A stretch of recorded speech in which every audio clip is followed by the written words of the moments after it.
வணக்கம். நமது இந்த ஸ்பெஷலான அறிவியல் அலசலுக்கு உங்களை வரவேற்கிறேன். இன்னைக்கு ரொம்பவே சுவாரஸ்யமான ஒரு தலைப்பை பார்க்க போறோம்.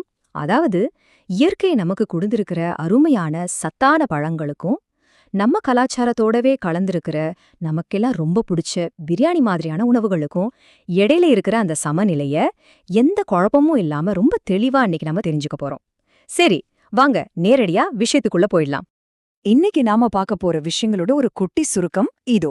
முதல்ல இயற்கையின் பரிசான பழங்கள், அப்புறம் எந்தெந்த பழங்கள் என்னென்ன நோய்களை தீர்க்குது, இது பத்தின அறிவியல் ஆய்வுகள் என்ன சொல்லுது, அடுத்து நம்ம எல்லாருக்கும் பிடிச்ச பிரியாணியோட வரலாறு, அதோட வகைகள், கடைசியா பிரியாணியால கிடைக்கிற நன்மைகள், நாம கவனிக்க வேண்டிய விஷயங்கள், இதெல்லாம் தான் பார்க்க போறோம். சரி, முதல் பகுதிக்கு வந்தாச்சு. இயற்கையின் பரிசு, ஆரோக்கியத்தின் அடித்தளம். பழங்கள் உடம்புக்கு ரொம்ப நல்லதுன்னு நம்ம எல்லாருக்குமே தெரிஞ்ச ஒரு அடிப்படையான விஷயம்தான். ஆனா இங்க நம்ம எல்லார் மனசுலயும் எழக்கூடிய ஒரு முக்கியமான நேரடியான கேள்வி என்னன்னா, நம்ம உடம்புல இருக்கிற ஒரு குறிப்பிட்ட பிரச்சனைக்கு நாம சரியா எந்த பழத்தை சாப்பிடணும்? ஏன்னா பழங்கள் அப்படிங்கிறது வெறும் சுவையான இனிப்பு பண்டங்கள் மட்டும் கிடையாதுங்க. சொல்லப்போனா அது ஒரு முழுமையான உயிரியல் பெட்டகம். நம்ம செல்களின் உருவாக்கத்துக்கு தேவையான வைட்டமின்கள், தாதுக்கள், செரிமானத்தை அதிகமாக்குற நார்ச்சத்து, ரத்த ஓட்டத்தை சீராக்குற நீர்ச்சத்துன்னு இது ஒரு முழுமையான மருந்தகமாவே செயல்படுது. குறிப்பா சொல்லணும்னா இதுல இருக்கிற ஆன்டி ஆக்சிடென்ட்கள் இரும்பு எப்படி துருப்பிடிக்குமோ அதுபோல நம்ம செல்கள் சேதமடையாம பாத்துக்கிற ஒரு உறுதியான கவசம். அதோட இதுல இருக்கிற அழற்சி எதிர்ப்பு பண்புகள் மூட்டு வலி, குடல் பிரச்சனைகளுக்கு ஒரு அருமையான தீர்வா அமையுது. இப்போ அடுத்த பகுதிக்கு போவோம். பகுதி 2, நோய் தீர்க்கும் பழங்கள், உங்கள் இயற்கை மருந்தகம்.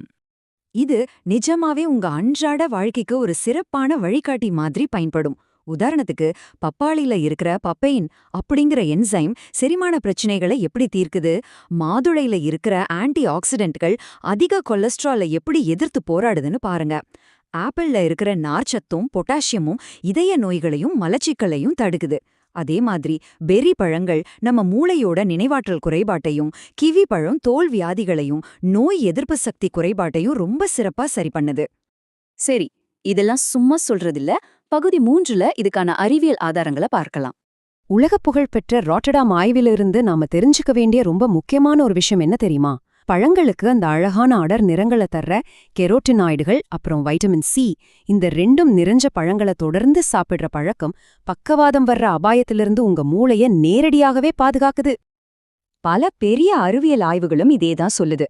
வாங் மற்றும் அவர் குழுவினரோட ஆய்வு பழங்கள் அதிகமா சாப்பிடுறது இருதய நோய்க்கான அபாயத்தை குறைக்குதுன்னு சொல்லுது. ஔனிய குழுவினரோட ஆய்வு நார்ச்சத்து பெருங்குடல் புற்றுநோயோட அபாயத்தை நேரடியாகவே குறைக்குதுன்னு நிரூபிச்சிருக்காங்க. ப்ளூபெர்ரி, திராட்சை, ஆப்பிள் சாப்பிடுறது டைப் 2 நீரிழிவு நோய் வராம தடுக்குது. இதிலிருந்து நாம எடுத்துக்க வேண்டிய முக்கியமான விஷயம் என்ன? பெருங்குடல் புற்றுநோயிலிருந்து டைப் 2 நீரிழிவு நோய் வரைக்கும் எல்லாத்தையும் தடுக்க தினமும் குறைஞ்சது 2-3 பழங்களை சாப்பிடுறத நம்ம ரெகுலர் பழக்கமா மாத்திக்கணும். இதுதாங்க அறிவியல் பூர்வமான மிகச்சிறந்த தடுப்புங்குற. இப்போ உங்க மனக்குரல் எனக்கு கேக்குது.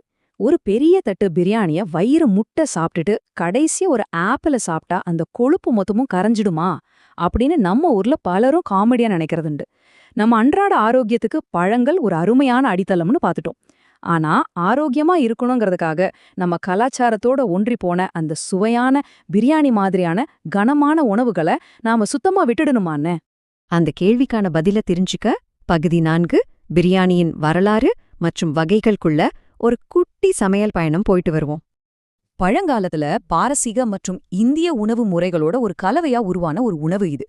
அப்புறம் 16ஆம் நூற்றாண்டுல முகலாய சாம்ராஜ்யம் மூலமா பல மசாலாக்கள் சேர்க்கப்பட்டு செம்மைப்படுத்தப்பட்டு இன்னிக்கோ ஒட்டுமொட்ட இந்திய துணை கண்டத்தையும் மத்திய கிழக்கையும் தன்னோட சுவையால ஆக்கிரமிச்சிருக்கிற ஒரு பிரம்மாண்டமான வரலாற்று பயணம் இது. பாரசீக இந்திய கலவையா தொடங்கின ஒரே ஒரு உணவு இன்னைக்கு எத்தனை விதமான வகைகளா மாறி நம்ம நாக்கல எச்சல் ஊற வைக்குதுன்னு பாருங்க. சீல் செய்யப்பட்ட பாத்திரத்துல மெதுவா சமைக்கப்படுற ஹைதராபாத் ஸ்டைல், மிதமான மசாலா வாசனையோட லக்னோவி ஸ்டைல், கொஞ்சம் வித்தியாசமா உருளைக்கிழங்கு ஜாதிக்காய் சேர்த்த கொல்கத்தா வகை, அப்புறம் ஜீரகசாலா அரிசி தேங்காய் முந்திரின்னு கலக்கிற நம்ம தென்னிந்திய மலபார் பிரியாணி, நல்ல காரசாரமா வறுத்த வெங்காயத்தோட சிந்தி பிரியாணின்னு இதோட சுவை சாம்ராஜ்யம் ரொம்ப பெருசு. நிச்சயமாவே பிரியாணியோட மாயாஜாலம் எங்க இருக்குன்னா அதோட அந்த சமையல் முறையில தான் இருக்கு. தயிர் மசாலால கறிய ஊற வைக்கிறதுல ஆரம்பிச்சு அந்த லேயரா அமைச்சு கடைசியா பண்ற அந்த தம் முறை வரைக்கும் ஒவ்வொரு படியும் ஒரு அறிவியல். இந்த இறுக்கமா மூடப்பட்ட பாத்திரத்துல சமைக்கிற தம் முறை நீராவிய வெளியே விடாம உள்ளே சுழல வைக்குது. இதனால சுவையும் சரி ஊட்டச்சத்தும் சரி அந்த உணவுக்குள்ளேயே முழுமையா லாக் ஆயிடுது. சரி, இப்போ இறுதி பகுதிக்கு வந்துட்டோம். பகுதி 5, பிரியாணி நன்மைகள் மற்றும் கவனிக்க வேண்டியவை. நம்ம ஊட்டச்சத்து கண்ணோட்டத்துல பார்த்தா பிரியாணிய முழுமையா ஒரு ஆரோக்கியமற்ற உணவுன்னு சொல்லவே முடியாதுங்க. அதுல நன்மைகளும் இருக்கு. அதுல சேர்க்கிற கறியில நம்ம தசை வளர்ச்சிக்கு தேவையான அத்தியாவசிய அமினோ அமிலங்கள் இருக்கு. மஞ்சள்ல இருக்கிற குர்குமின் மாதிரியான மசாலாக்கள் வீக்கத்தை குறைக்குது. பாசுமதி அரிசி தேவையான கார்போஹைட்ரேட் நார்ச்சத்தை கொடுக்குது. ஆனா பிரச்சனை எங்க ஆரம்பிக்குதுன்னா அதுல ஊத்துற அளவுக்கு அதிகமான நெய், எண்ணெய், அதிகப்படியான சோடியம் அதாவது உப்பு, அப்புறம் அந்த அளவுக்கு அதிகமான கார்போஹைட்ரேட். இதுதாங்க நம்ம ஆரோக்கியத்துக்கு வர்ற பெரிய செக். அதனால உங்களுக்கு பிடிச்ச பிரியாணிய எப்படி ஆரோக்கியமா சாப்பிடலாங்கிறதுக்கான ஒரு தெளிவான செயல் திட்டம் இதோ. நீங்க கோழி அல்லது மீன் மாதிரியான கொழுப்பு குறைவான கறியை தேர்ந்தெடுங்க.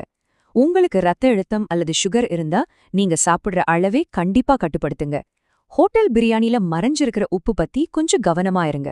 செரிமான பிரச்சனை இருக்கிறவங்க ரொம்ப காரத்தை தவிர்க்கிறது நல்லது. இது எல்லாத்துக்கும் மேல இந்த கனமான உணவை நம்ம முதல்ல பார்த்த அந்த இயற்கை மருந்தான பழங்களை வச்சு சமநிலைப்படுத்த கத்துக்கோங்க. ஆரோக்கியமா இருக்கணுங்கிறதுக்காக உங்க கலாச்சார உணவுகளை உங்களுக்கு பிடிச்ச சுவையை நீங்க சுத்தமா விட்டுடணும்னு எந்த அவசியமும் இல்ல. உணவு ஒரு மருந்தா இல்ல விருந்தா, இத முடிவு பண்ற அந்த சமநிலை உங்களோட கையில தாங்க இருக்கு.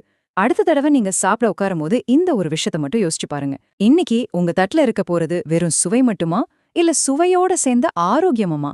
முடிவை நீங்களே எடுங்க.